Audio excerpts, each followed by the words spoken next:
தமிழகத்தில் திரும்பும் இடமெல்லாம் போதைப் பொருள், கூலிப்படை கொலைகள் என ஒரு புறம் இருக்க, தன்னுடைய துறையான விளையாட்டுத்துறை சார்பாக இந்திய பள்ளிகள் கூட்டமைப்பு நடத்திய விளையாட்டுப் போட்டியில் கூட தமிழகத்திலிருந்து ஒரு மாணவர் கூட கலந்து கொள்ளாத நிலையிலும் அரசு பள்ளிகளில் 700 மாணவர்களுக்கு ஒரு விளையாட்டு ஆசிரியர் என்ற மோசமான நிலையில் வைத்துக் கொண்டு பார்முலா 4 என்ற கார் ரேஸ் போட்டியை நடத்தியே தீர்வது என்ற தீர்மானமாக இருக்கிறார் அமைச்சர் உதயநிதி.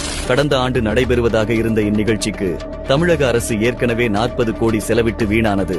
இந்நிலையில் அடுத்த மாதம் இதே நிகழ்ச்சி நடக்க இருப்பதால் அதற்கான நிதியை தமிழ்நாட்டில் உள்ள சிறு தொழிலதிபர்கள், தொழில் முனைவோர் மற்றும் தொழிலதிபர்கள் அனைவரிடமும் மாசு கட்டுப்பாட்டு அதிகாரிகளை கொண்டு ஒவ்வொரு நிறுவனங்களிடம் இருந்தும் 25,000 முதல் 1 கோடி வரை வசூல் செய்யப்படுகிறது. இந்த நிதி ரேசிங் புரோமோஷன்ஸ் பிரைவேட் லிமிடெட் என்ற நிறுவனத்தின் பேரில் வழங்கப்பட்டுள்ளன.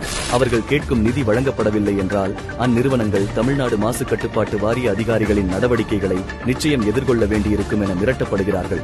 இதனை நமது தலைவர் திரு அண்ணாமலை அவர்கள் ஆதாரங்களுடன் வெளிப்படுத்தியுள்ளார். ரோம் பற்றி எரிந்தபோது நீரோ மன்னன் பிடில் வாசித்த கதை உதயநிதிக்கு நன்கு பொருந்தும் தானே.